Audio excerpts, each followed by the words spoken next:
almost ready. Kurt, you ready with YouTube? Sure. We're good to go. All right, great. I feel like ordinarily we wait a few minutes, but we have quite a few people here, both in person and virtually. This is the first time we've ever done a hybrid meeting, at least it's the first time I have. So bear with us as we do this. Thank you all for being here. It is 7:30 on May 11th, and this is Lawrence Cultural Arts Commission. I am the chair, Daniel B. Smith, and I'm going to call this meeting to order. Porter, should we do a roll call first, or do you want to do housekeeping first? Let me just do my brief housekeeping real quick. This meeting is being, of course, my voice fails me. This meeting is being recorded and broadcast on the city's YouTube channel and cable channel 25. Everybody on Zoom, just please remember to mute yourself during the meeting unless you're speaking. The chat function for the meeting is disabled, so we aren't using chat tonight. All chats will go directly to me.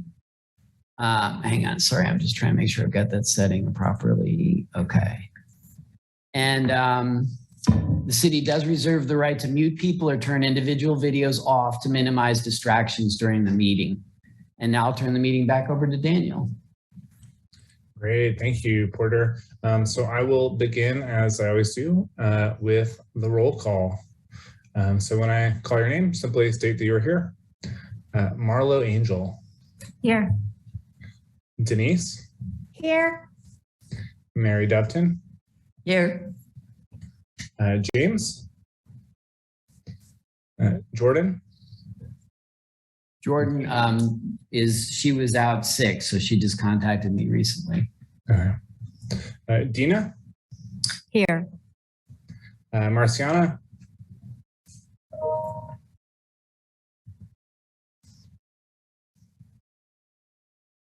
I see you there.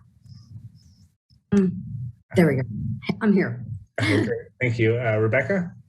I think Rebecca may pop in later. Thanks, Porter. Jill? Hello. And Tim? Here. All right, great. Thank you all, and welcome to our new members. Do we have a moment on the agenda for introducing new members or welcoming new members, Porter? I failed to put that on the agenda, but I think it's still worthy, and I don't think anybody would get upset if we allowed our new members to introduce themselves briefly. Sure. If you are new and would like to introduce yourself, you may do so at this time.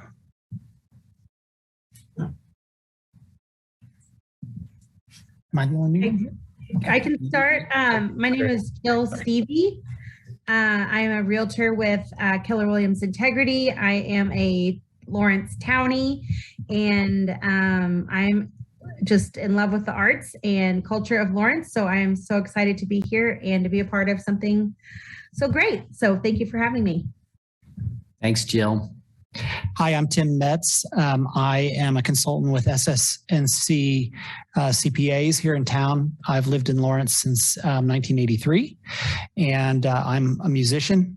And so this is a board that I've been really excited to be. I've been really looking forward to this. So thanks for having me too. Great, thank you both. And I wanted to extend a thank you to Porter for all the orientations that happened over the past week or so. That was a lot of work. Up next, also Porter, it looks like I got an email from Rebecca requesting the link. So if you could send that over to her. Did she send me an email? There it is. With all of us. Okay, I will send her a link immediately. All right, great, thank you. Moving on with the agenda, however, next we have 2 sets of minutes to approve. So hopefully you've all had a chance to look over the March 9th and April 20th meeting minutes.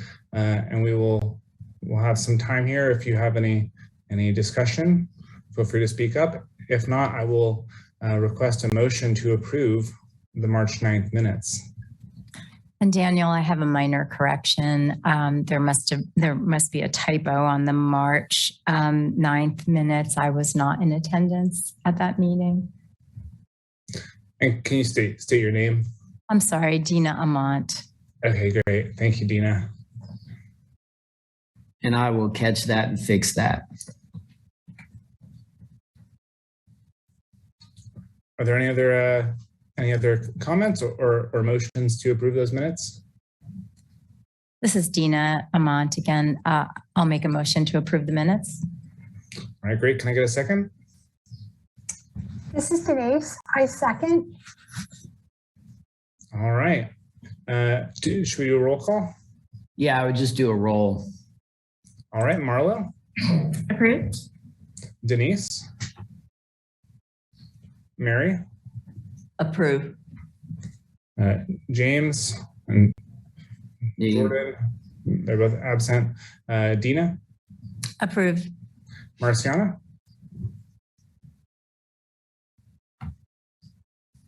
I don't believe Rebecca has joined us yet. Rebecca. Oh, hang on just a second, letting folks in.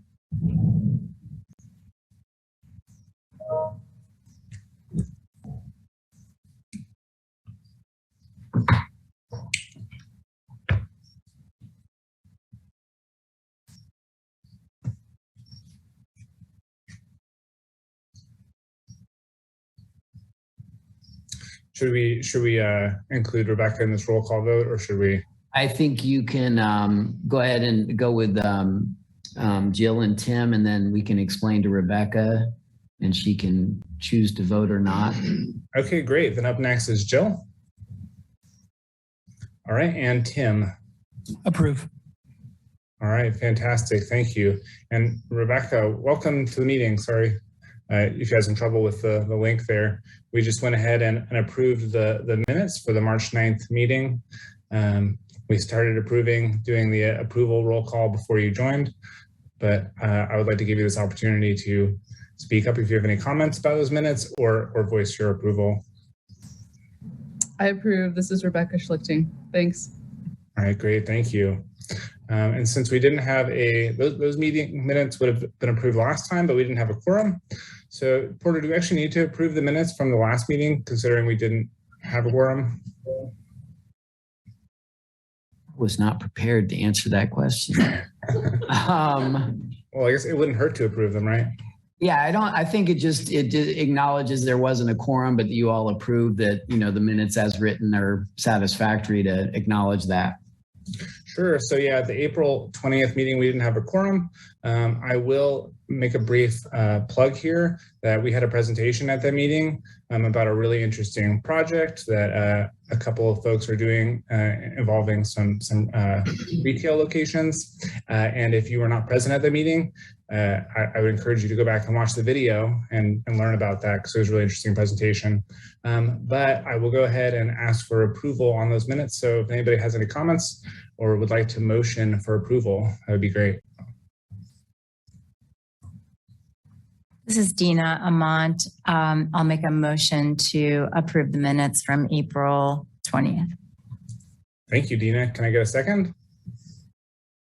This is Marlo. I'll second. I did have a question. Derek Rogers was on that meeting that we didn't have the quorum for, and there was discussion that he might join us tonight, but I don't see him. Is He's right there. Oh, he's here. Okay. That was my question. Well, I approve. Motion to approve. All right, that was the second. So we will go ahead and do a roll call. Starting with Marlo. Approve. And Denise. Approve.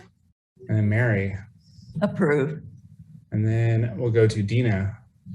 Approve. And Marciana. Approve. Rebecca. Approve. Jill. Approve. And finally, Tim. Approve. And I will approve as well. Great. With the meeting minutes approved, we shall now move on to public comment. And it seems like we actually have at least some comments that were sent in. So Porter, do you want to introduce those comments or introduce anybody who might be there in person? If you wouldn't mind reading the public comment information as the chair, because there's two forms of public comment. We don't do this often. There's general public comment. If anybody has comments or wants to make remarks about something that isn't on the agenda. And then for each agenda item, we would allow up to 3 minutes of public comment for any individuals. Sure. So do you want me to read all the three comments or the two that came in before? No, just the general public comment so people understand the rules of the road here. Oh, sure. Yeah. So for anybody interested in making a public comment agenda items will be received during the meeting, and each person will be limited to 3 minutes for public comment on any one topic. So if anybody has a public comment, now is the time. Anybody's have general public comment, not anything on the agenda? Okay, I don't think anybody has that. And I believe all the public comments that were submitted in writing or referenced to the public art for the transit facility. And so we can look at those when we get after that presentation and include that as part of the public comment. And those were distributed prior to the commissioners, just so everybody knows that. All right, great. Well, then I guess we can move on to new business. So on my agenda, I have first on new business is discussion of the strategic plan and unmistakable identity with Derek Rogers, Roger and Steinbrock, and I guess also you, Porter. So take it away. Hi, good evening. I'm Derek Rogers, Director of Parks and Rec. Do I need to push anything or do I transmit there? Nope. Okay. Just speak into the mic, please. So we had questions, and I'd like to answer anything that I can help you guys out with and gals. So as we're going to our outcomes based on strategic plan, and we've talked about the strategic plan and outcome areas before with multiple organizations. One of the things that we're doing with Parks and Rec and our outcome area is in blending in the outcome with the budget is the arts and culture piece, the TGT, our partners in the nonprofits with the city, Downtown Lawrence Inc., Watkins Sister Cities, Lawrence Arts Center. So we're shifting how we do work. It doesn't mean that the work doesn't get done. It's just trying to be more effective and efficient. We are going out, and we're close to getting a request for proposals to go out for consultants. I'm hoping to get it out this week, but it's for a Parks and Rec Arts and Culture comprehensive plan, which would replace the master plan. And I'll talk a little bit about that on, we have a big ask in there, and there are communities that have done this. Wichita has partly transitioned. Hollywood, California is one that I'd really liked if you look at their comprehensive plan. Jeff Stewart is the director over at Johnson County. I haven't got feedback from them, but we have in the RFP had a lot of different looks on what we're looking for. But a lot of what we're doing is going to be engaging the community, and they're going to review our docs from the strategic plan, our Parks and Rec master plan, the complete street policy, downtown Lawrence plan, cultural art plan, KU master plan, capital improvement plan, budget, Parks, Rec, Arts and Culture Department of the capital improvement plan, mobility bikeway plan, pedestrian plan, the 2040 comprehensive plan. This process will take probably 18 months. It's intensive with a lot of public engagement and analysis, and we'll see what the public would like to see more of. We're getting close to the budget season. June's going to be a very busy month for the city, and but it's also an exciting time. And I also look at how are we doing things and how can we be more efficient? In our department, we have transformed internally with existing resources to try to better provide the community with events and communication opportunities. So before we had a marketing director that had been doing everything, and the right-of-way management and the parades and the festivals, and that's kind of been a mixed bag and has been tossed around and not well resourced. So internally, we took some positions and said, okay, this is a priority in the strategic plan, and we're going to allocate resources internally. So there's some things that we said we're going to do less of over here to do more of this. Roger Steinbrock is the communication and events manager. There's two job jobs on the street that closed, I believe, April 29th, and they'll start interviews before too long. So that's really going to help us out to get those 2 additional people that are focused on that area of the community. I'm sorry, focused on which area? The communications, which is engagement, but it's also the events, both internal and external. And I have a focus on the downtown. And so if you look at what we're doing in the strategic plan on unmistakable identity and our outcome, it's how do we increase and move the metrics of the my culture is celebrated here. I feel welcome in the community. Derek, you know what? I'm going to ask you to pause for a second. You're doing great, but I know you wouldn't know this. We have several new members. Okay. I'm thinking if I can do a little bit of background, that Sure. would kind of help set the stage for folks to get understanding what's going on. I appreciate that. We've got some new members too. Yeah, on and another it board. occurred to me that some people don't know. So I'm going to go ahead and share my screen and talk this through very quickly, but just so people make sure everybody's on the same page and understanding what it is we're talking about here. Bear with me a second. I got to get all my screens played out. And Tyler, for the time being, you're welcome to listen in and all, but you don't have to keep your video on if you have other things to do. It might be a little bit before we get to your topic, but you're welcome to listen in. All right, so I have gone to the city's strategic plan page, which is lawrenceks.org/strategic plan. Here is the page that everybody can access. This is actually linked on the agenda. In the strategic plan, the basic framework is we have 5 outcome areas, which is listed here. One of those is unmistakable identity, which is what Derek is referencing. Lawrence is a welcoming community, synonymous with arts, diverse culture, fun, and a quintessential downtown. City parks and community events contribute to the vibrancy experienced by all people in Lawrence. So that's the mission, so to speak, of that outcome area.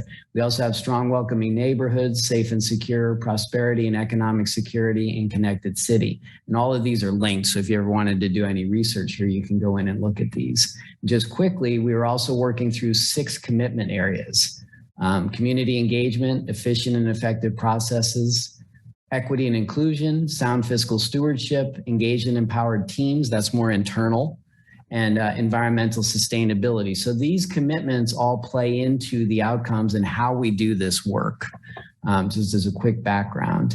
So if I click on unmistakable identity, it takes you to this outcome area, repeats that, and this is what Derek is referencing. So we are working through progress indicators.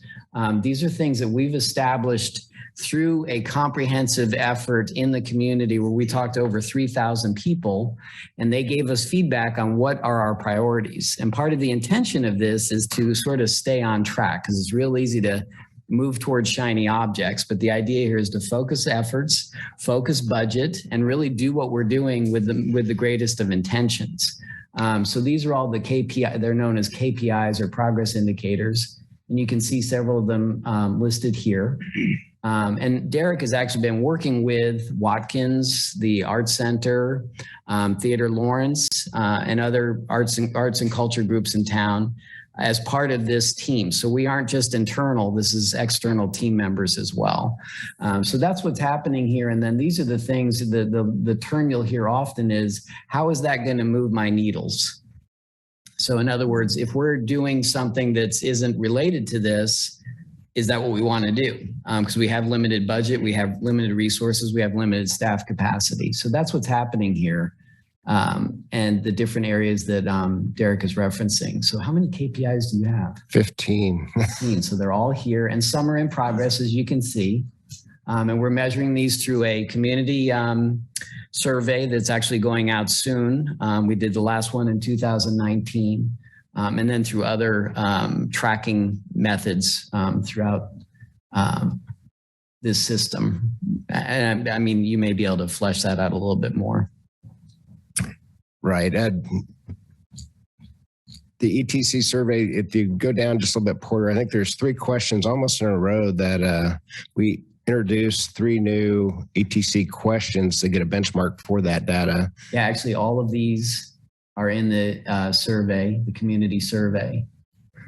And so it's how do you prioritize your dollars? And so the thought is we're focused on the outcome, and this is what we do, and it's supported by the 6 commitments. You see the outcomes, you see the sausage, but you don't see all the work that goes behind it. And so we can't do everything we do without the support of the commitments, the sound fiscal judgment, or sound fiscal stewardship, engage empowered team of employees. I know sometimes some of the commitment teams feel like, well, how am I contributing? But for example, if the clerk doesn't approve an alcohol permit, then there's not a parade going downtown or a street party or whatever it is. So everybody's got a piece of this. And then it goes back to, are we putting the city dollars in the right place to do what the community wants? The strategic plan was developed by, I think, 3,000 citizens and took well over a year with multiple focus groups. And this is what the community said they would like to see as outcomes. So there's things that internally we look at, are we doing too much of? Are we where we're supposed to be? So one of the first metrics is a great one to look at. And it's, are you satisfied with our Parks and Rec system? It's 84%. You can read the question. I probably can't see it from here too well. Oh, here. There you go. Percent of residents who are satisfied or very satisfied with Parks and Recreation system. 84% replied on the last survey that they were satisfied or very satisfied. The national average is 59%. Kansas City average was 73%, and we came in at 84. So are we putting, just throwing this out there, and are we putting too much effort in that, or we got the right effort? Is that where we're supposed to be? And so is there other things we should be focusing on to move the needle up if that is something we're looking at? The other one is visitors to our facilities, number of people who have visited or utilized the city park, trail, rec, Watkins, Art Center, the library. Watkins, Explore Lawrence Tourism Center, and the public library. So all those different cultural facilities. So one of our metrics, we said, hey, that's great. We need to increase that. And that's part of what we want to do as a community. So how do we do that? And it's not really easy to, some of these agencies are really good at tracking their visitors, and Parks and Rec, maybe not so much. Watkins is very good. Theater Lawrence is good. Art Center is good. But how do you tie all that together to be more effective? If you wanted to say, you know, if you look at the Final Four in the games, we just shacked that metric on tourism in downtown Lawrence. If you look at the pictures, if we're looking at 70,000 people per event, and I think the next city commission meeting, I don't know what the sales tax dollars that show up in this. I think that'd be on there, or maybe it'd be the following month. But I'd be very interested to see what the Final Four had as an impact on the community economically. So for Parks and Recreation, you know, we're a liaison, and I know that some of you have concerns about transition. Obviously, we can't do what we do without you and without your input. Somebody said something about taking over. We're not taking over. We're a liaison, and we're trying to engage the community to do what we do and do it more effectively, hopefully, and better. And Porter and I have had some conversations, and yeah, one of the things that I went down to Northwest Arkansas and toured down there in Bentonville, Rogers, and Fayetteville. And one of the things I'd mentioned to Porter was, you know, I saw the arts on the trail, and I thought that was pretty cool. And we don't have it here. And so, you know, my learning process is, okay, we have a budget, and this is how we do downtown art and sculptures. And, you know, just a question I don't have answers, because I'm too new to this. How do we increase the budget? How do we do more things would be something I think from our department would be something I'd like to see. And then it becomes back into how do we make that sausage to get there? Are we too late in this year's budget or not? So it's how do we focus the priorities to get some of those things that we would like to do that are going to move those needles, whether it's visitors to Lawrence or part of our unmistakable identity in some way. So we do have a lot of boards. And so the good news is there's things that Porter needs to be doing in his office, and he's been juggling a lot of balls in the air. So as our staff expands, I'm hoping that we can do more and do it hopefully as good or better, because now we should have capacity to do a little more with this. Roger's not shaking his head, but he is kind of giving me the deer in the headlights lick, because I'm going to be relying on him to help us out there and some of the staff. But yeah, I'm hoping that by divvying some of this up, we can be more efficient and do what we do even better. I think it's important to mention too that the strategic plan is a work in progress. It's not something that's going to be done overnight. And we even, staff, Craig talks about this. I think he mentioned that when he was presenting here. This is something that's an evolutionary process. It's going to take a few years really to get where we want to be.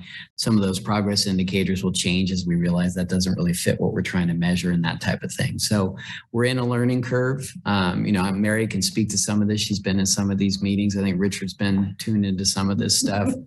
I know it's somewhat uncomfortable because it is different and new. I'm going to be very honest, as somebody who was hired for one purpose and ends up doing a lot of other stuff, but still has that other hat in mind.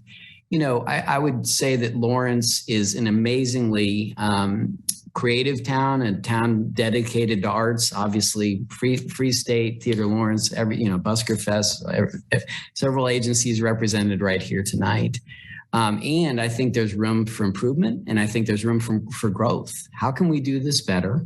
How can we do this with more intention? And so by moving it into this area and unmistakable identity, it's actually serving this bigger purpose. How do we make those connections? I don't know if you were here long enough. I think Mary has been.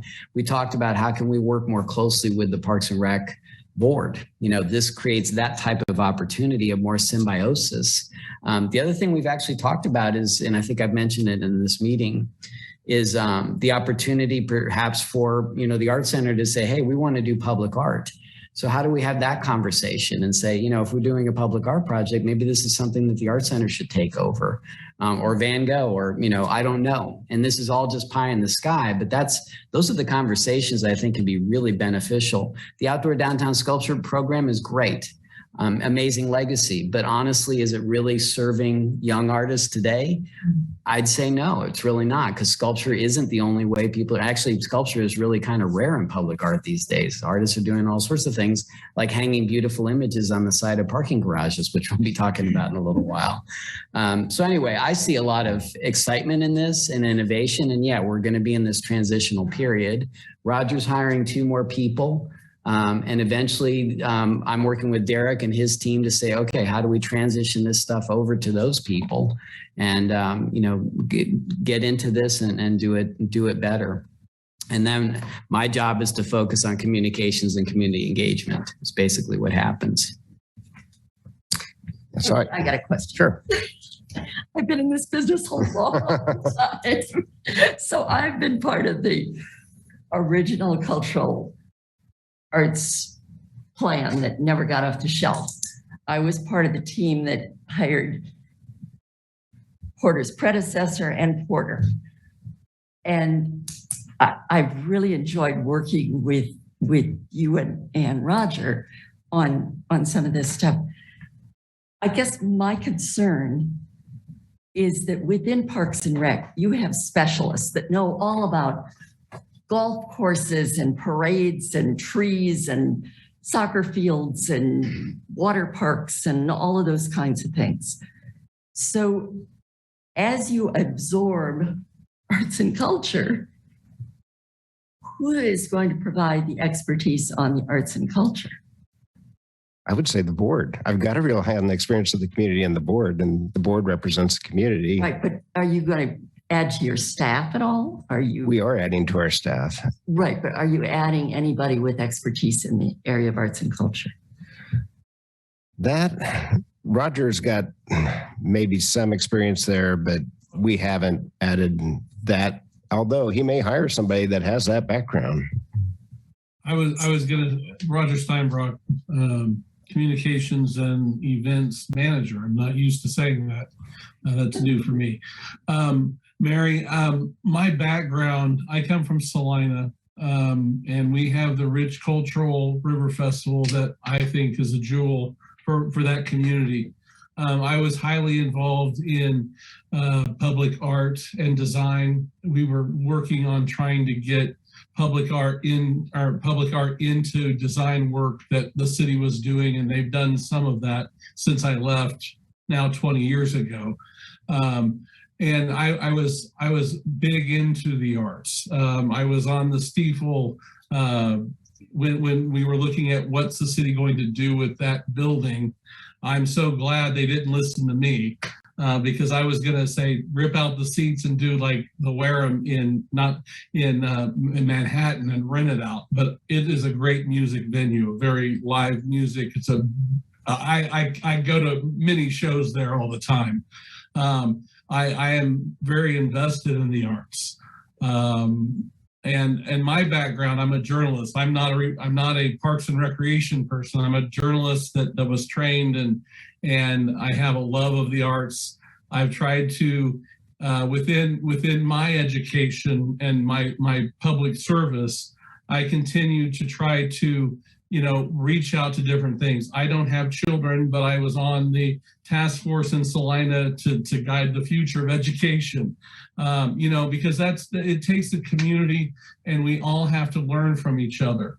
I think what Derek said is leaning on the board will be very important in these early stages. As he said, we're hiring two new people. And I will say those backgrounds of the people that are in the mix has some arts in there too. So I'm looking forward to seeing what we can develop over the years with this. I'm excited because I've been doing marketing for 19 years, 20 come August 26th with the department, and I've been able to get more involved with the events and working with people and trying to make city become less city, if that makes sense. I think that our processes need work. We need to communicate better. And as an AP2 trained person for community engagement, just like Porter and the rest of our team, we're going to do a lot of outreach. And I think with the comprehensive plan that's coming up next for us, that's a wonderful opportunity to integrate public art and the things that we want to do in with our Parks and Recreation planning. I think to me, this is it's a good time that I'm glad that we're going out for that comprehensive plan right now, because we have the strategic plan pretty much in place. But again, like Porter said, it's going to be shifting and changing a little bit, but we're creating a roadmap for us for the future of Parks and Recreation, arts and culture, for the community. And that's where, to me, the public engagement comes into play. First and foremost is getting the feedback from the community to help guide and develop that plan. And I know that Porter and we have a lot of people that are really looking forward to the engagement that we're going to be doing, we have been doing and will be doing in the future. We have a lot of projects that are going to be coming up that we're going to need public input on, and we're going to be looking at different ways to reach the public. And to me, art is, it's always in the eye of the beholder, but I think there is something to just community art. And to me, we all have to, try to embrace the arts. Because to me, I look at music feeds my soul, and I love live music. I am probably one of the biggest concert goers you'll ever know. And I go to I'm actually trying to start a podcast with some people I've found on Spotify. I've been communicating with people from Australia and England and in my free time, which isn't very often. It's usually at midnight and I'm on my phone. But, I don't want to take a lot of time, but I want to say that, I'm somebody that's vested in growing and developing and understanding. I'm a journalist at trade. That's what we do. We want to investigate and understand, what's there and try to learn and grow along with the community. And Lawrence is to me, it's a gem for Parks and Recreation. They really care about health and wellness. That's a big component to everything. And I think that art and culture is another aspect of recreation. We recreate in many different ways. We read, we go to the library. That's a recreation activity. We love looking at art. That's a recreation activity. You know, it's shifting some focus. And to me, it's going to help support everything together a lot more by putting them all in. The strategic plan is really the guiding principle behind all this, because I think once we get through that first budget cycle and see how it all gets put together, we may shift a little bit. But I think after this first year, you know, and I always say we're going to have growing pains and we don't want to add stress to people's lives. That's the one thing I try to do, is reduce stress. Because we have so much stress already. We don't need it. And to me, culture and arts help reduce stress in my life anyway. So I hope you know that you're when we're transitioning to this, we're going to be listening more than anything along the way.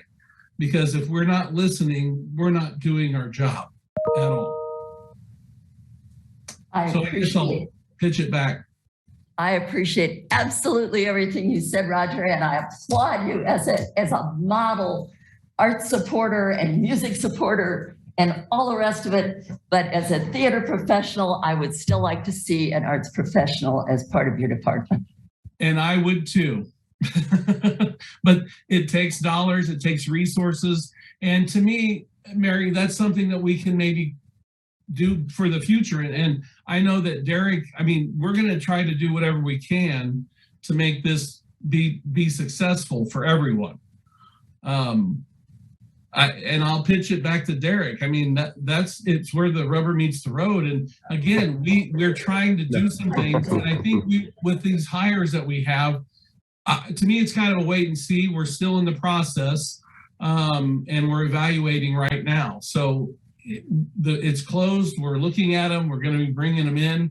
I'm hoping, as part of the interviews, to bring them in to talk with some people in the community too, when we start getting closer to the finalization of who we're selecting.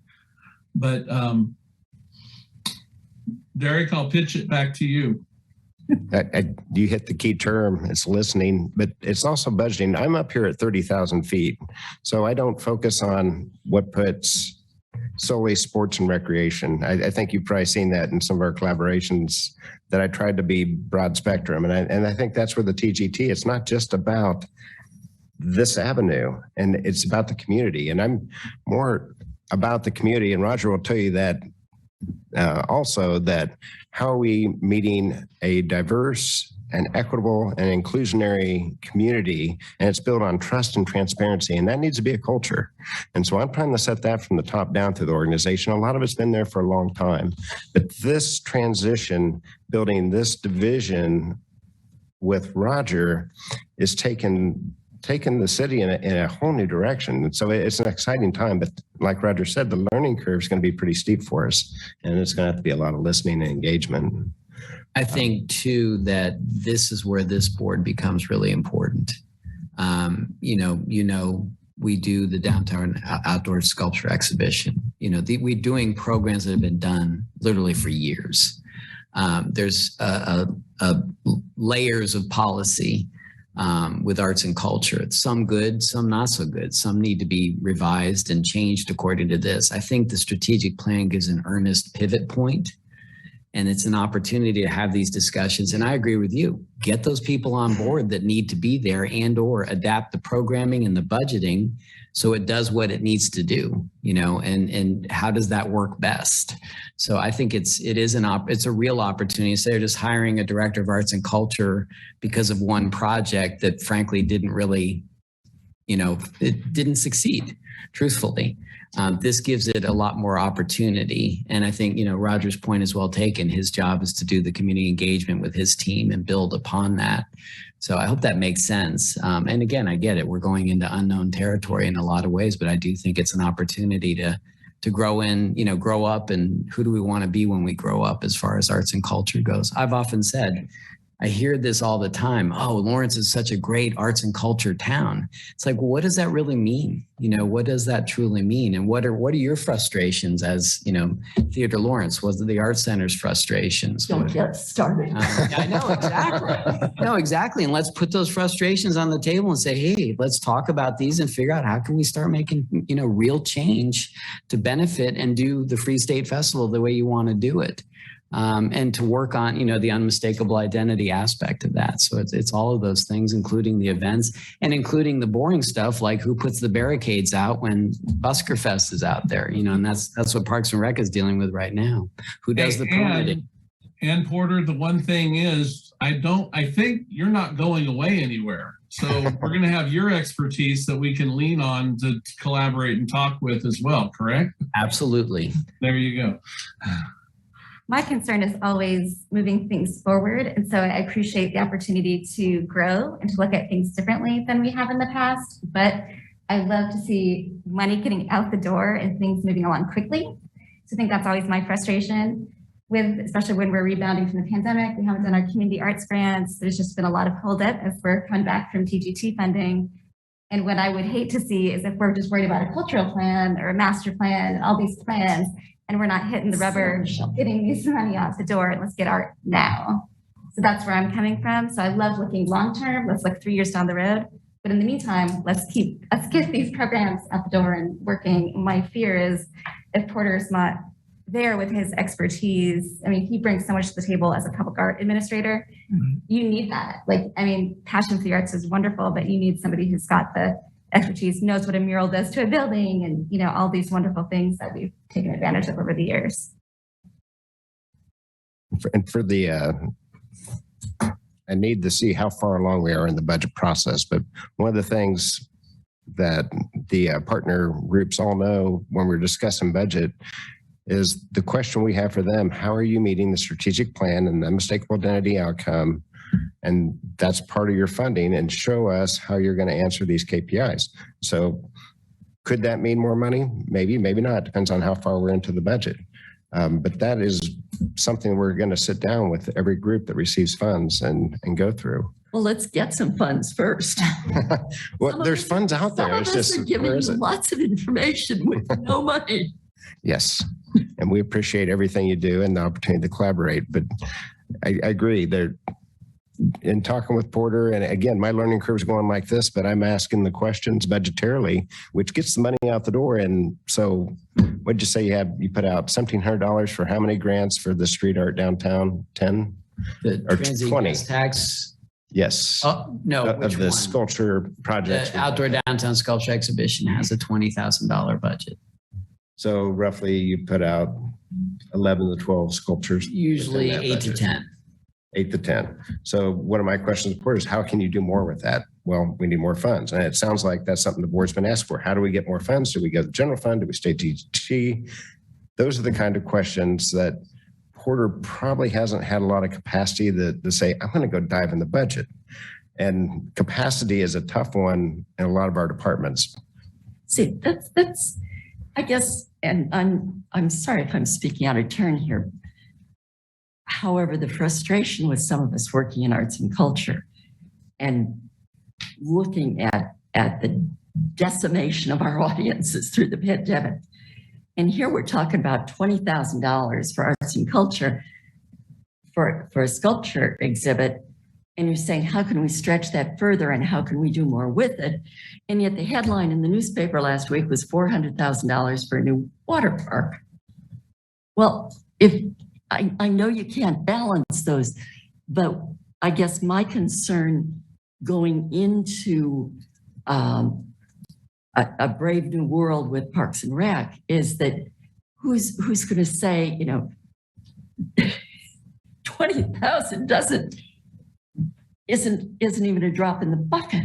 I just said that. I thought, Mary, what I was trying to say was we need to expand that budget. When you go over $100,000, you're going into the capital improvement project. So the splash pads was approved and was a priority of our master plan. So that's where you put the projects in your master plan and you go for the capital improvement if they're over $100,000.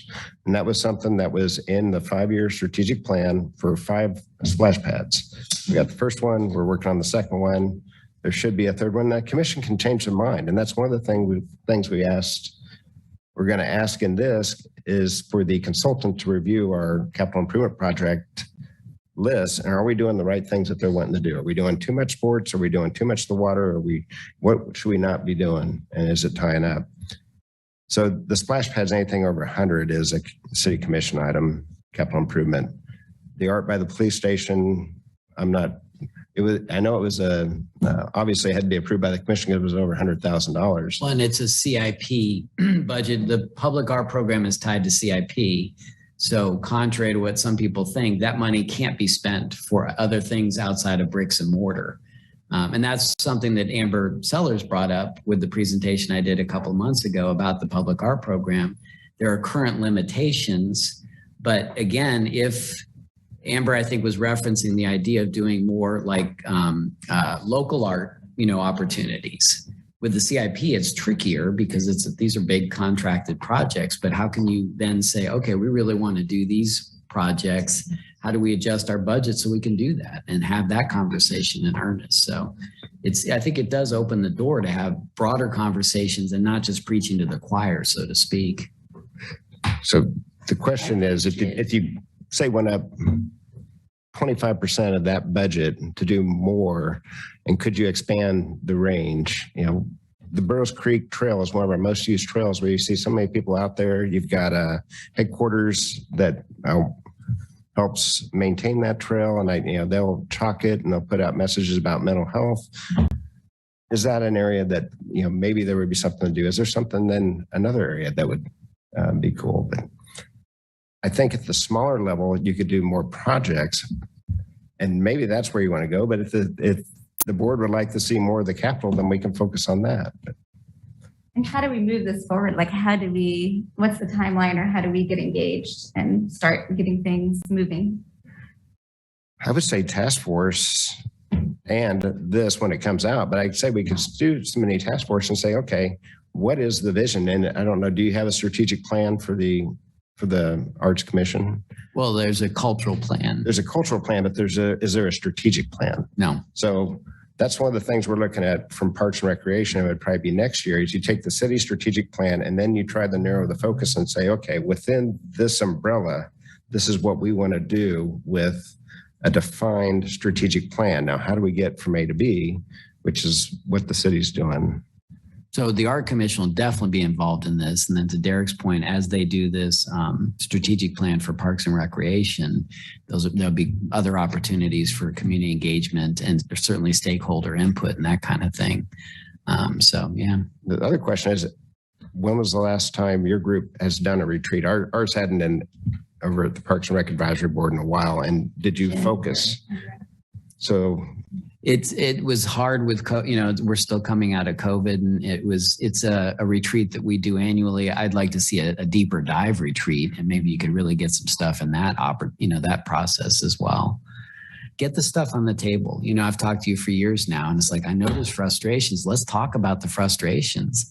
How can they be worked out in a better way? So I think it's a real opportunity. You can watch our last advisory board meeting that was Monday night. Sometimes it's painful, but it also drives task groups, which we do get the ball moving and go and address problems. And sometimes that's the best way to do it. In the interest of time, I think this will certainly be a continued conversation, and we'll keep you, apprised of what's going on and where those opportunities are. Appreciate you coming, Derek, and thank you, Roger. Yeah, and I would just say that if anybody wants to have a conversation, just email me or Derek, and we can sit down and have a discussion and talk. I mean, our doors are open, and we're willing to talk and try to. Because to me, this is all about community, and we're all in this together. And I think that's what the pandemic has really focused, or actually brought us more together, I think, although it's somewhat virtual sometimes. But I think the technology is also good because we're able to have meetings real quick via Zoom, and we can get back to what we're doing without having to transport ourselves to some place and meet in the table. It's always good to have that face-to-face conversation. I know that. but sometimes it's quick and easier just to do it online real quick. And Porter can share my information with you, or I can send it out to you to send to the board then as well, Porter. I know where to find you. All right, thanks. Great, thank you all. Thank you especially to the commission members who participated in that discussion. I think it's a pretty important discussion, and I'm glad that we were able to make time for it, and I'm glad to hear that we will continue to talk about it. And if for any of the newer members who maybe aren't totally sure what all the conversation is about, like I am there with you. It's a sort of big picture, long-term conversation. But unless anybody else has any other further points they would like to make, we can move on to our second piece of new business, which is a little bit more short-term, which is a really neat temporary art installation, which I believe we are reviewing, not approving. Is that correct, Porter? Thank you.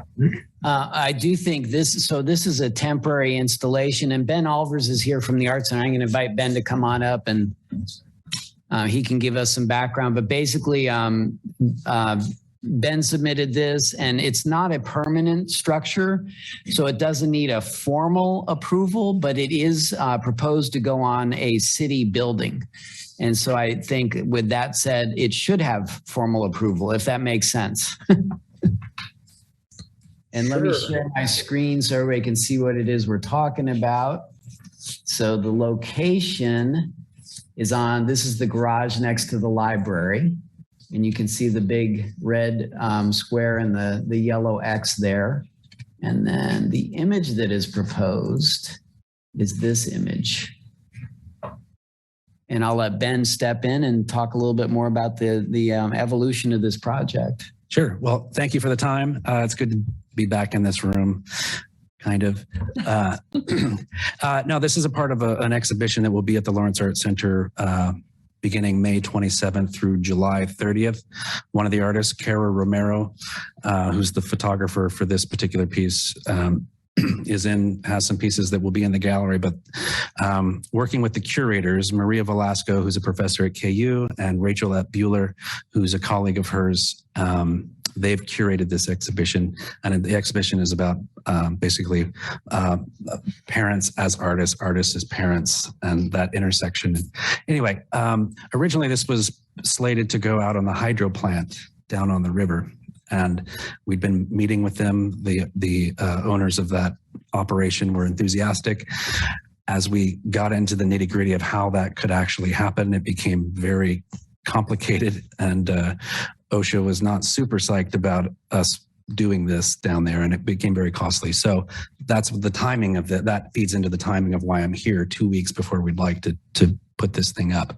So the plan B was basically a spot in town where you can get some distance and have something on a scale that was sort of monumental, for lack of a better word. And that's it. So that's the gist of it. Lawrence Sign Up is the company that would manufacture this and also facilitate the installation of it, and will also work with the city on whatever process is recommended by them. I don't have a lot of experience hanging things on public buildings, but we'll follow whatever guidelines are recommended. And actually I asked Ben to submit some of those more detailed information, and he did do that. And I'm passing that on to both Parks and Recreation who'll help with this, and also Brad Harrell, our parking director. So yeah, I think it's very exciting. And I was reminiscing with Ben, Alicia Kelly, who is our director of the Art and Culture Crossings program, was one of the first artists to break the sculpture mold, and she put cut out paper on the side of the garage there. So it's a great installation. So this is, another opportunity to show art in a new way, which I think is really exciting. And it's only up for, I believe, about a month. It's pretty much the summer. It's May. Yeah. The exhibition runs May 27th through July 30th. Okay. We'd love it to fit in that window. If it somewhere around there is acceptable, I guess, but that's the idea. So I think a vote from this body will help make sure that, city staff knows that this is supported by the Art Commission, and that kind of gives them permission to proceed. Jen, could you clarify just a little bit more what the purpose of putting it in such a large public area is? Prominent, more, yeah. I think there's another element to the show that will be outdoors. It's less noticeable, and we'll guide people there. I'm not going to tell you where it is or what it is, but it's out there. It's this coming from the artist who's a Native American woman from New Mexico, working with the curators, wanted to have something in the public sphere that's unexpected, that speaks sort of boldly and directly. And you know, the images that she will have in the gallery at the Art Center are in the same vein. But my take on it is, I think it's not an advertisement for coming to the gallery. There's no text. This is it. There's no like, come to the Art Center to see something. I think anytime this body or the Art Center or any other arts institution in town can do something to integrate into the city that's not predictable, as good as the public sculpture is, it's predictable. We know what it is. I think is a good thing to be doing. So I don't know if that lends itself to it. Okay.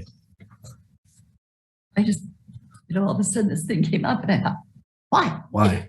That's exactly what it should do. Well, good. Part of what it should do, I think, is why, but I think also should pique curiosity and interest, and it furthers that engagement. It's just another access point for people to get interested in learning something. Thank you. You bet. Great. Well, if nobody else has any other comments, I'll chime in and just say that I didn't realize when I saw this on the agenda that this piece was a Cara Romero photo, and I'm a fan of her work. I love this picture.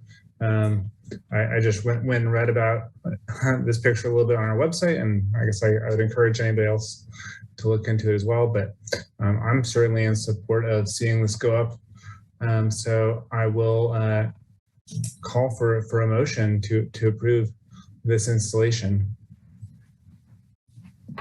This is Rebecca Schlichting, and I motion to approve. Great. Thank you, Rebecca. And can I get a second? I see Jill. Yep, I'll second. All right, perfect. Let's do a roll call. Up first, Marlo. I approve. Then Denise. I approve. And then Mary. I approve. And then Dina. I approve. And then Marciana. I approve with, I'm not sure, I was advised by Porter to abstain from voting tonight because of another situation, so. Would you like to clarify, do you have a relationship with the artist or? No, it's more with the city. So I wasn't sure if I just needed to abstain from one particular vote or all votes, but. I hadn't thought of that. I think in this case, there's no financial issue here. This is really just giving approval to put it on the building. So I think you're fine. Okay. And actually, I think your photographic expertise is a benefit here. Okay. Okay. Then I totally approve. All right, great. And then Rebecca?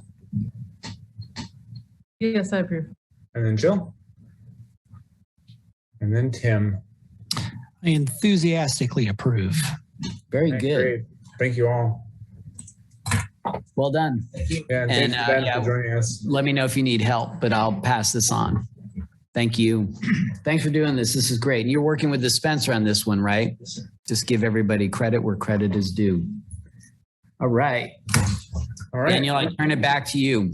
Sure. Moving right along, we go to old business. So up first, we are reviewing and approving the artwork by Tyler Kimball, which is going to be installed on the new transit facility. So I think we'll have Tyler go over the proposal, and maybe we'll take look at some comments and go from there.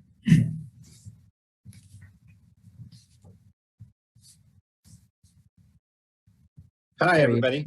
Hey, Tyler. Hey, how's it going?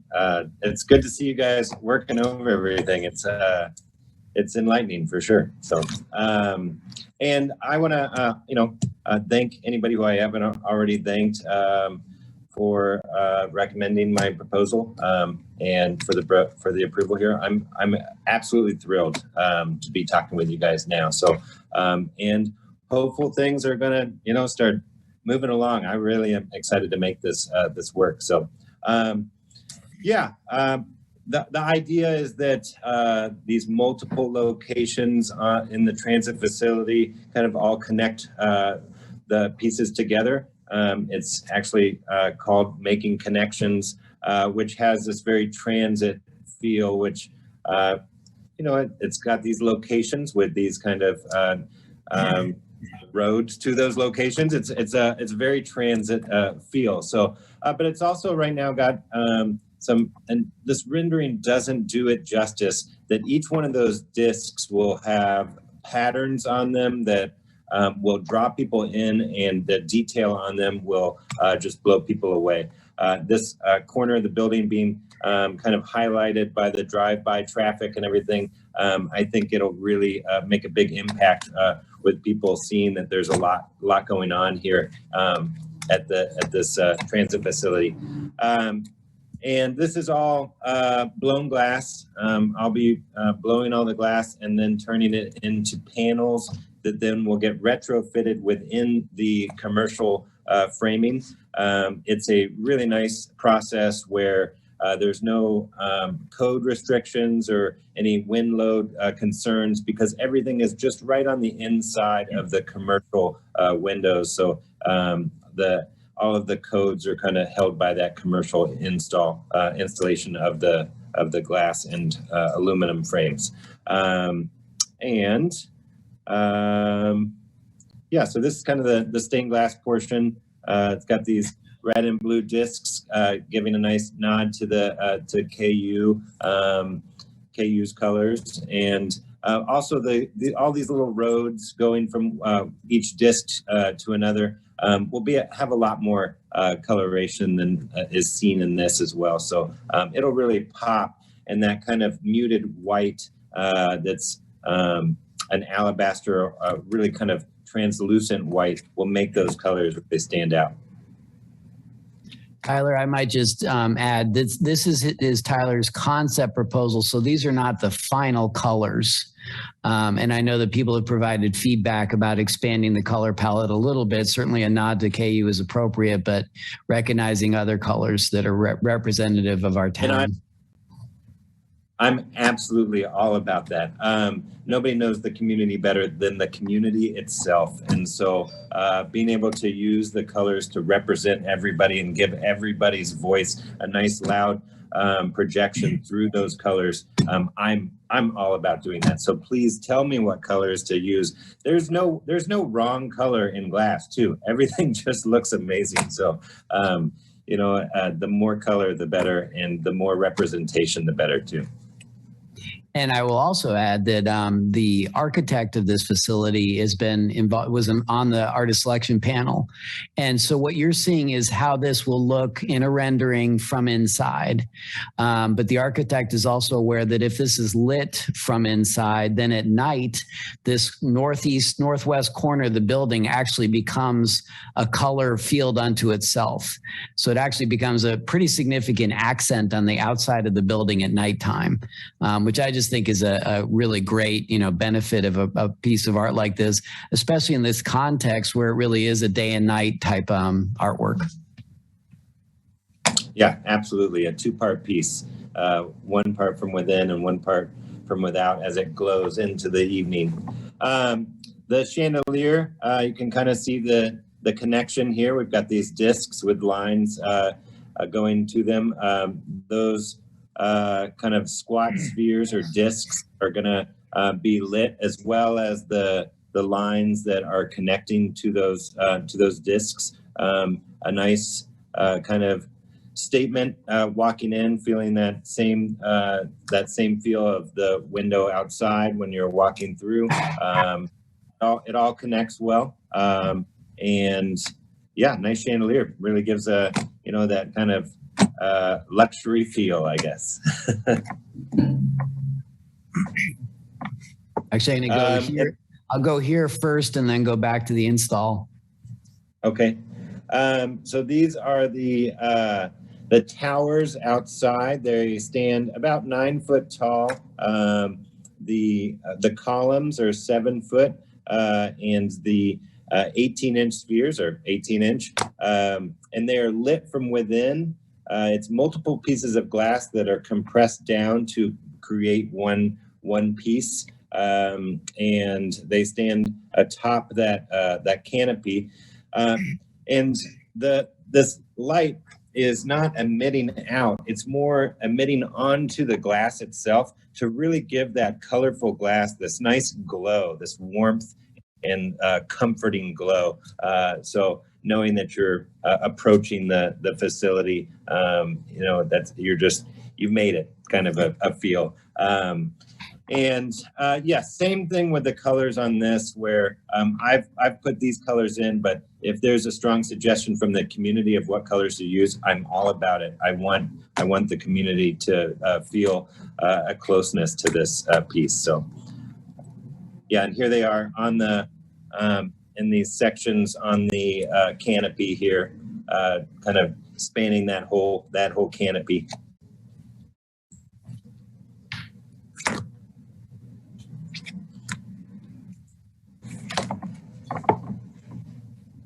Great, thank you, Tyler. Porter, if you could please advise how we should move forward with the written comments that were submitted. I guess we've all seen those. Should we just discuss them? Take a moment. I think let's first do written comment. I'm sorry, public comment. And then because you've read those, I think much of that will be discussed in public comment. If not, we can go in and reference those as needed, but they are there for you to read. And obviously the public was able to read those as well. So let me, I would say go ahead and call for public comment. Great. At this time, I will go ahead and call for public comment. A reminder that each person will be limited to 3 minutes for public comment on any one topic. So if anybody would like to speak up, now is the time.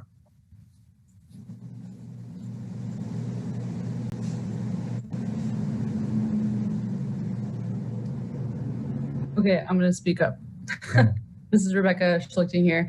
How much art do we have with Haskell colors?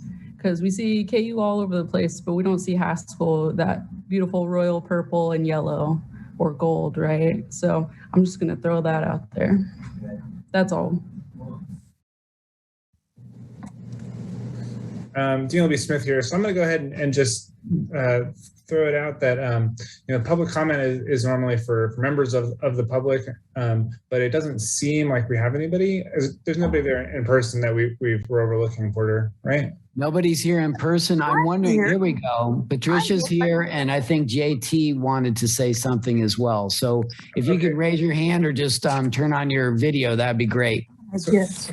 So I will say quickly, Rebecca, we will come back to your point after members of the public speak. So Patricia. I have to go to my, okay. I can't start talking until I switch on my screen and pull up my email that I type those things in, and I can't possibly do those in 3 minutes unless they were distributed.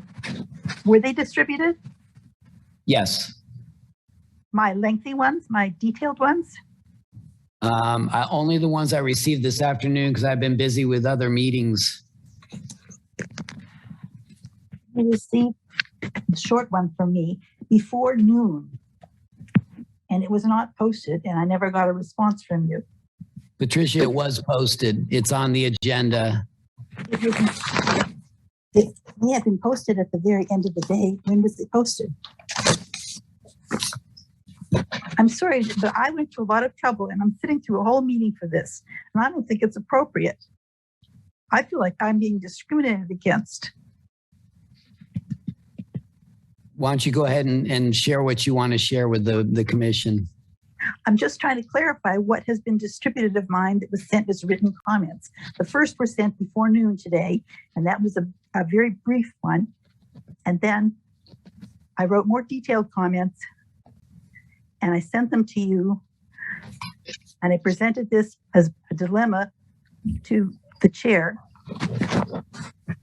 had no response. I've had no indication at all of what to expect. So I was sitting through the whole meeting, not sure how it will proceed. I think giving me only 3 minutes at this point is really a penalty.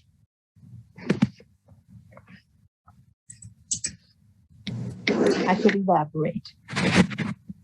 But I would request permission to read my entire written detailed comments. And that would be it.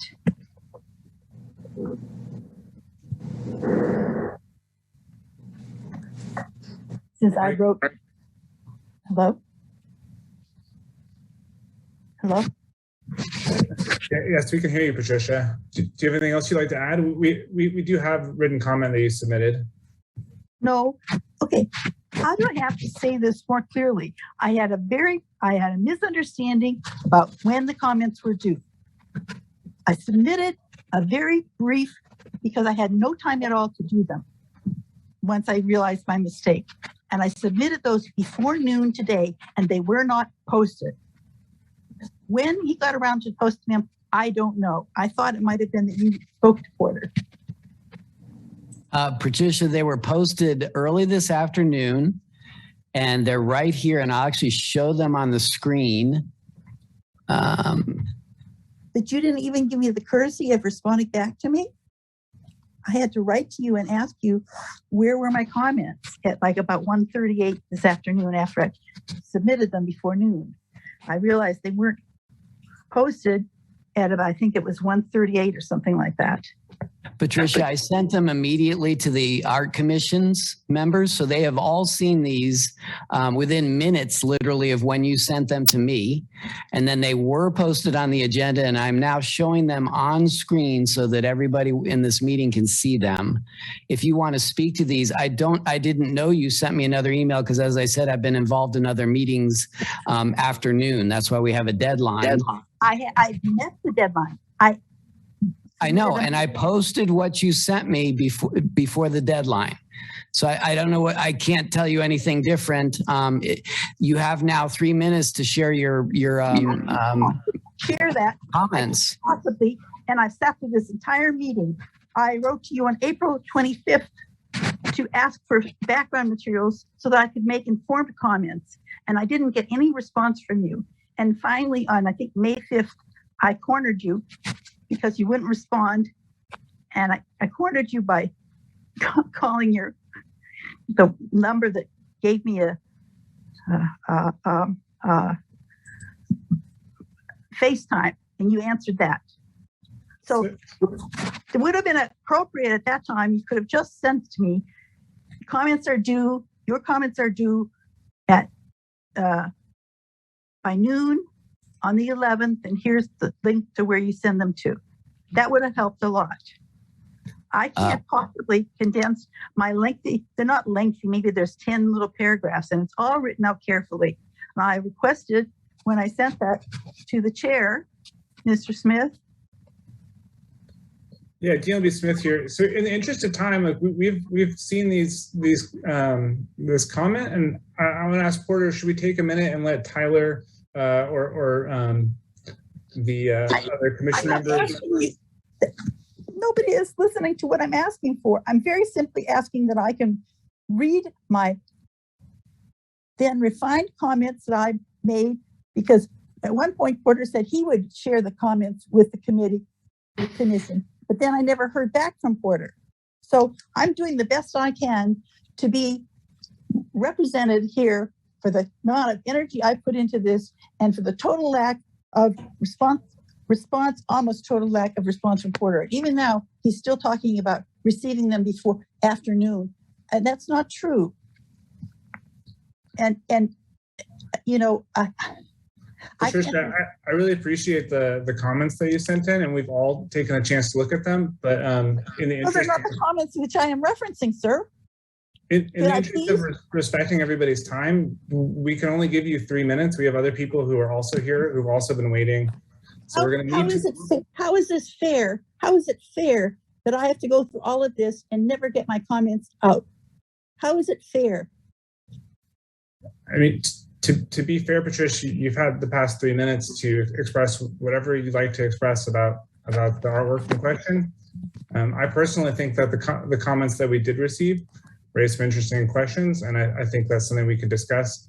But in the interest of time, I'm making agreements to the city about this. This is not an inclusive diversity. This is not responsive to any of the things that were just laid out. Any of the strategic plan issues that there are a number of them that this is not conformed to. This is a very awkward situation. It's as bad as going to a city commission meeting, which I don't do anymore. And I'm asking you again to not say about the little comments. I've had all afternoon to worry about this and find out no response from anybody about them, okay? I'm not making an unusual request. You have a 3-minute deadline, but I had other things that should have been met for me. Like I should have had a responsive from Porter from April 25th. I'm sorry if you're feeling that way, Patricia, but at this time, we're going to have to move on to. Oh, I will just go, if you will just hold on a minute, I will just go open that email and try and find 3 minutes worth of what I want to say. Porter, is there anybody else here who's here for public comment? I will just have to do that. Just a minute. I'm sorry, Patricia, we're not going to be able to give you any more time. Is there anybody else who's here for public comment?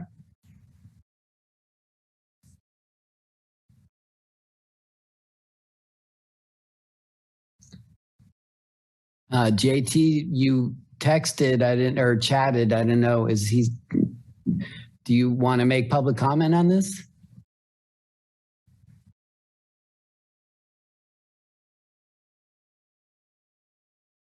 We're not accepting chat as comment because it can't be seen publicly. So if you'd like to speak to this, you may.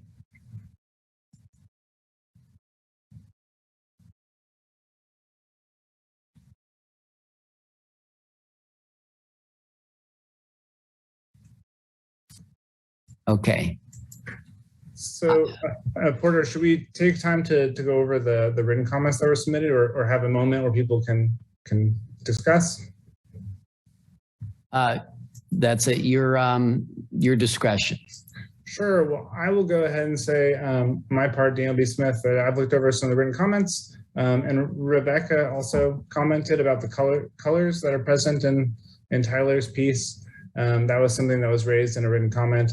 And that was, as the member of this body, that was a part of the process, working to select the artist and the proposal. The colors that are used in the piece were something that was discussed quite a bit, and we're all very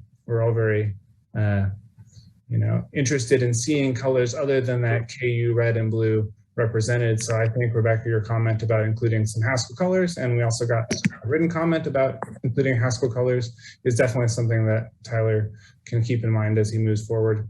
Does anybody else have any comments about the submitted? Yes, I do. Denise Stone.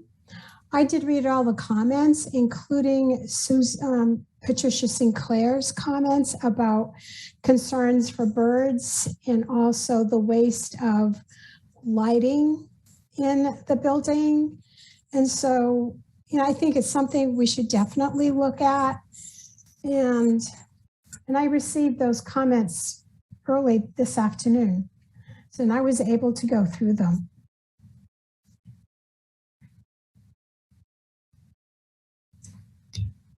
Tyler, one thing I would say is that Suzanne Hampton also sent in some comments, and she did mention concern about the placement of the rondelles across the mullions. I don't know if you wanted to speak to that. I think that's very intentional on your part. She was asking about whether that's the best way to go or not. I mean, it's actually easier on me to keep them full inside of the framing. So if it's a desired look, it's an easier task for me to do. It is done to basically make the frames disappear. It's like the frames are just there, but that design is all encompassing. So it's not just within those commercial frames. It's it's living and existing without frames, and the frames just happen to be there. But I'm fine with moving the rondelles into those frames so that they don't get cut up by that. And also, speaking of the other, I'm all about royal purple and glass and gold, and adding more colors to bring in the full of the community. And the lighting, as far as energy, I plan to, in the towers where I would be supplying the lights, they would be LED, so that the energy use would be low. I think timers would be great to have so that they only are used when needed. And yeah, with LEDs these days, the energy amounts that go into those into lighting areas is, like percentages, like such small amounts of energy. And the light that's emitted is not a direct light, so any sort of concern of disorienting any sort of wildlife, it's not like a car light where it's got this direct light happening. It's just a kind of a warm glow. So I'd be hopeful that there wouldn't be any disorientation of wildlife. And I think that it would be a subtle light that would be pleasing. That would be the goal on all of those. Same thing with the inner light on those windows itself, because it's got that translucent ness with the color and that translucent white. It's not going to shine through the lights and into the environment. It just glows the glass so that you've got a different kind of light.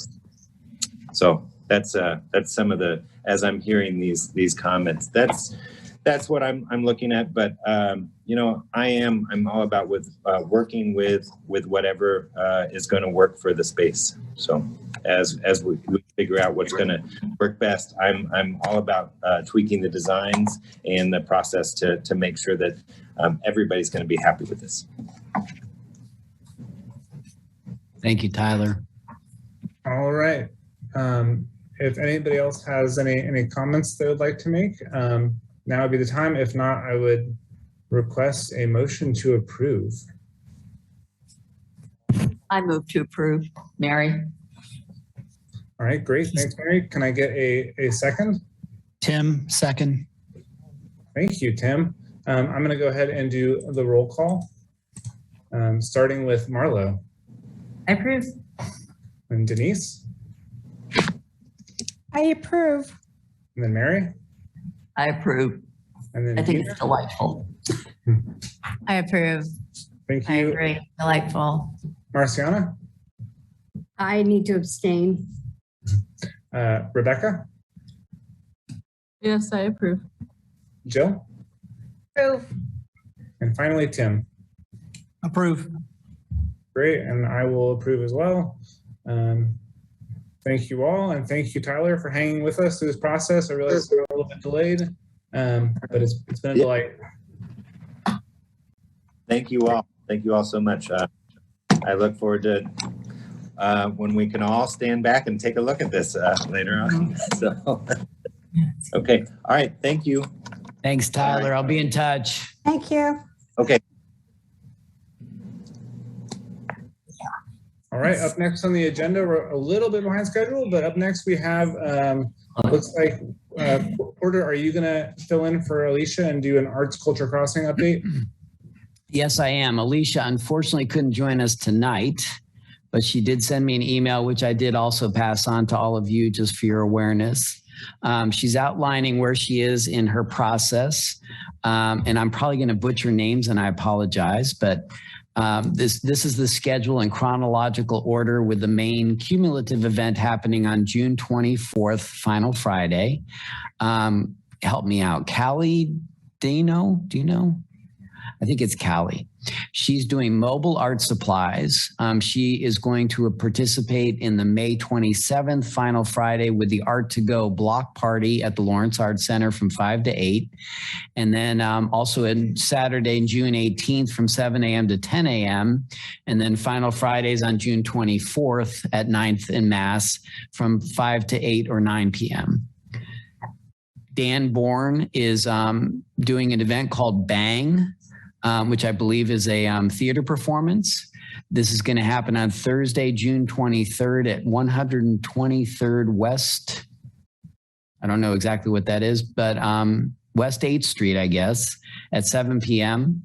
And then final Friday on June 24th on the library lawn, 2 performances, one at 5 and one at 7 p.m. And then also it's Saturday, June 25th at the Raven Bookstore at 8 p.m. And in addition, Sunday, June 26th, at Cider Gallery Lawn at 5 p.m. And the performer is C.S. Luxem. And then Falia Fani, the title of her work is We'll Have a Gay Old Time, Marrying Drag and Music in Lawrence, Kansas. June final Fridays from 5 to 8 p.m., drag performances at 5 and 6 p.m. Art exhibition will be up all June and July, I believe at the Visitor Center with Explore Lawrence, and then a drag performance happening June final Friday around 5:30 p.m. inside the Visitor Center. And last but not least is Jeremy Osborne. He's working with his partner, Misty Osborne. The title is Curated Kansas. This is the video presentation that will be projected hopefully from within in a building onto the windows, excuse me, outside. In process of securing location. Alicia and I were just talking about the challenges in trying to find an opportunity that works with everybody that we can do that. So we're still working out how we can do that. And working on a press release. It's in the works and should be out by early June. And Explore Lawrence is still working on a landing page for the website. And that's all she has for now. So it's getting excited. It's actually, she's formalizing this stuff. I will say that Alicia, I've met with her a couple of times now, and we hired the right person. She's tenacious in the sweetest way. And she's working with all sorts of people, and she is figuring this out, and she's doing a great job. And happy to answer any questions, but I don't know if I have any more information that I can really add beyond that.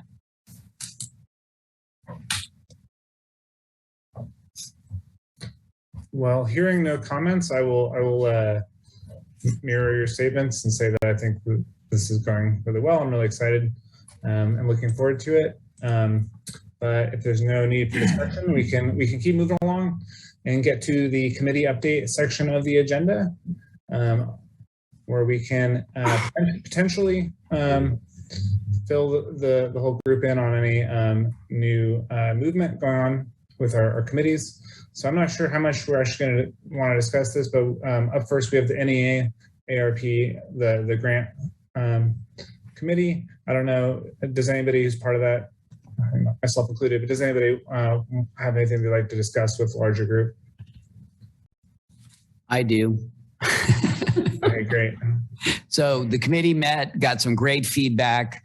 I have been working with our finance department and learning a lot about how we need to get this built into the city system, which is easier said than done, but we're working on that.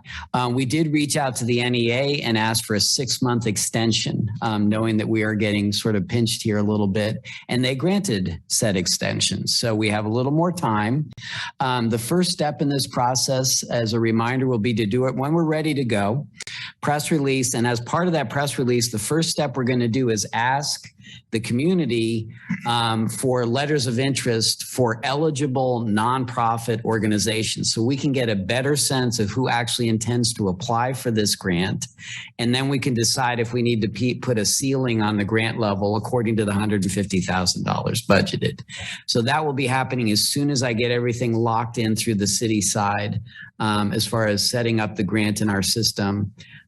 So we're actually ready to go, and we'll move forward, and we have the information we need once we get that information to make some decisions and then set up the whole application process. It is very in-depth, and we are really beholden to not just the NEA, but also ARPA, making sure that everybody provides the right documentation and proof, as Richard mentioned to us a couple of meetings ago. So we're getting there.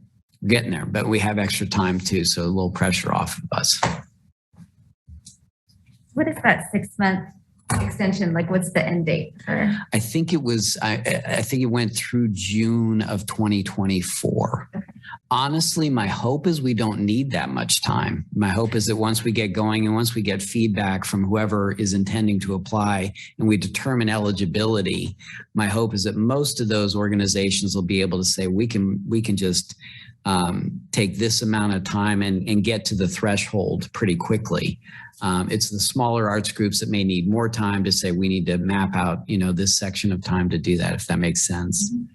So, well, it'll be interesting, but I think it would be really helpful. I really appreciate Denise gets huge credit. She created a great list of all the nonprofits, which will be very helpful. And again, we just have to make sure that they fill out the letter of interest. Will actually be a form that they'll fill out with check boxes, because the eligibility is so specific. So we make sure that we understand exactly who is truly eligible and whether or not they intend to apply. So we're getting there. It's all been good work and a team effort, and I really appreciate that. Do you have any idea when that's going to start? I would say, if not the end of this month, early next month. That's my goal. I actually have the press release written. We have the documents all set up. We've been doing a ton of work behind the scenes, getting the website set up. So a lot has been done. We just haven't publicized it yet. So soon. I want to get it rolling. Great. Thank you, Porter. Glad to hear that there is motion on that. And thank you for reminding me of things that we talked about. It was like a week ago. I feel like it was forever ago. If there's no other comments on the grant process, grant subcommittee, I believe you'll also be updating us on some public art news. Yeah, just wanted to let you know that if you happen to be out by the police headquarters, you will see them pouring concrete. So that is in process. It got delayed by about 3 weeks, in part because of the weather. The rain was problematic, but they actually poured the outer circle today, and they're going to pour the inner circle tomorrow. And then the artist is looking at coming early June-ish to do the installation on that. So that is actually happening.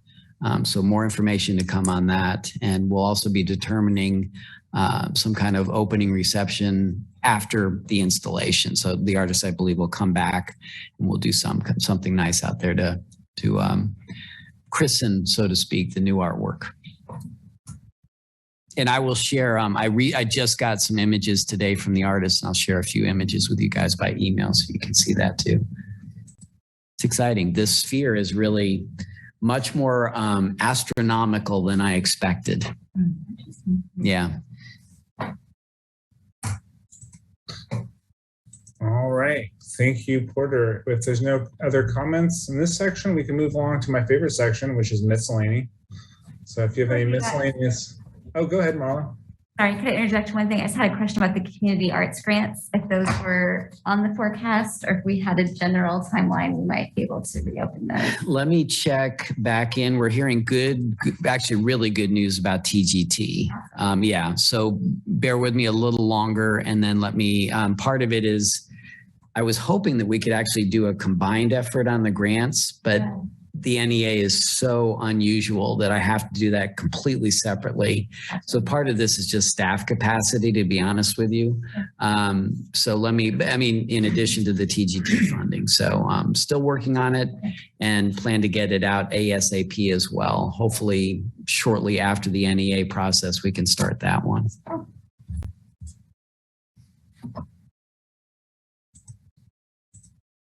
All right, so if there's no other comments, we will, as I said, move on to miscellany. So I believe we have at least one thing under miscellany on our agenda.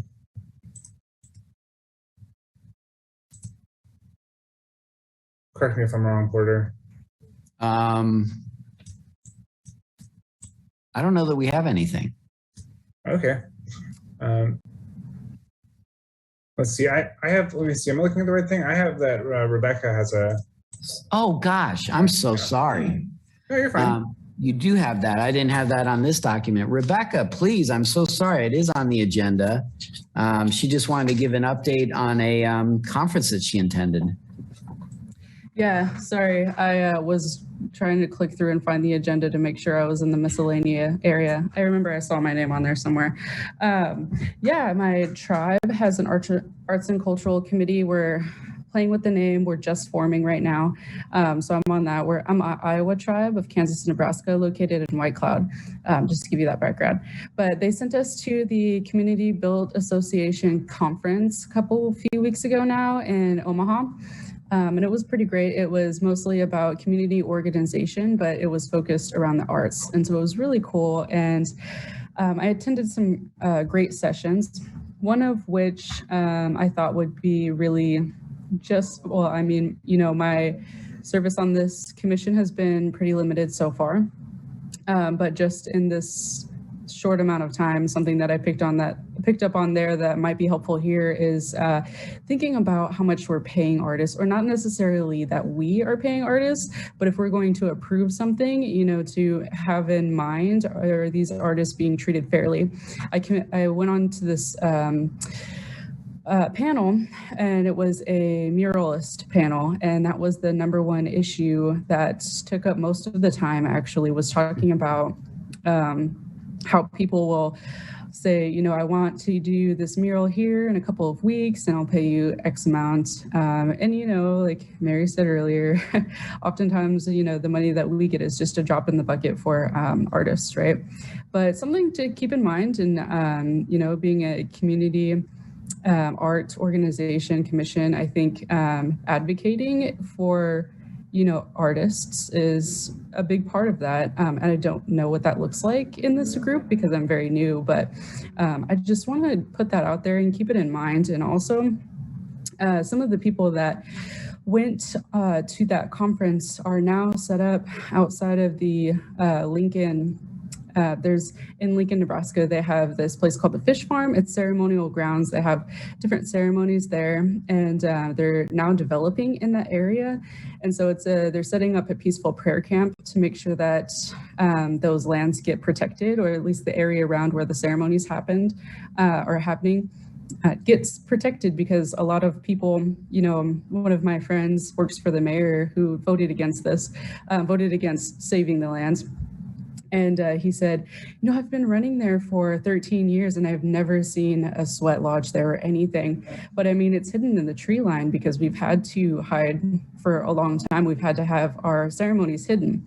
And the reason why that I'm telling you about this is because there was no one on those commissions when they were doing this community planning that was Indigenous or involved in those ceremonial areas. And so it was overlooked, and it got to the point where now it's too late to kind of reconsider where it's going to be planned and developed and everything. And so it's really unfortunate, but I just want to say that too, so that maybe we can keep in mind, communities that might not have much of a voice. Earlier, we were talking about, 70-something% of people in this community feel good about parks and recs, and that's great, but Native communities are a very, very small percent. And so, how much of the parks and recs has already infringed on ceremonial lands, or how much of the city infrastructure infringed on ceremonial lands, or sacred lands for that matter. But something that I hope to really bring to this commission, and something that I just want to leave some food for thought for you all. But thank you. Thank you, Rebecca. That's really great. I appreciate it. Yeah, thank you. I certainly appreciate those sentiments. And to be clear, even if you're not on the agenda during the miscellany, you're always welcome to share whatever's on your mind. I don't know if anybody has anything they'd like to add in response to Rebecca, or independent of their statement. I'm just glad Rebecca's here to give that voice to the table. Agreed. Yes. I'm really happy that you gave us all of that to think about. Thank you. This is Dina Amont. So Rebecca's comments made me wonder about the data that's being collected. If there's disaggregated data to determine whether certain groups feel more comfortable using the Parks and Rec facilities than other groups. I wonder if that data is disaggregated or not, or that's, you're actually asking the right people. So I'm the one that administrated the community survey, and so and worked with Roger and others. So yes, we actually, as part of the ETC survey, ETC is the company that we work with, we are oversampling different groups, specifically focused with BIPOC and others, so that we can actually disaggregate that information, because of course we're predominantly white.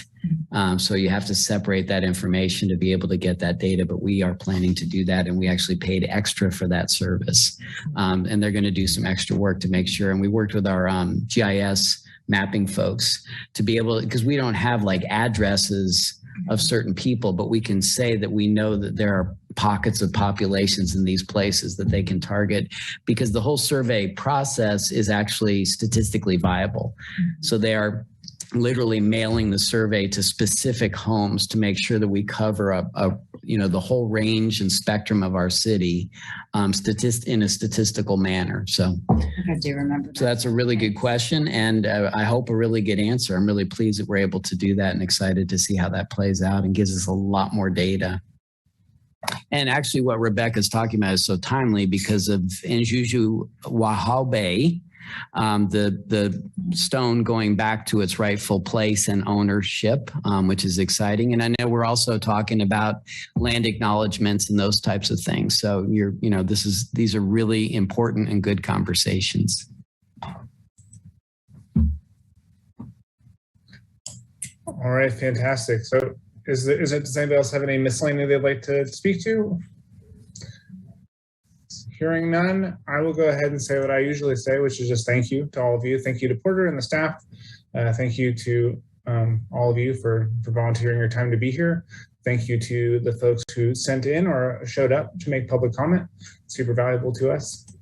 And it is 11 o'clock, and I will go ahead and ask to see if we can get a motion to adjourn.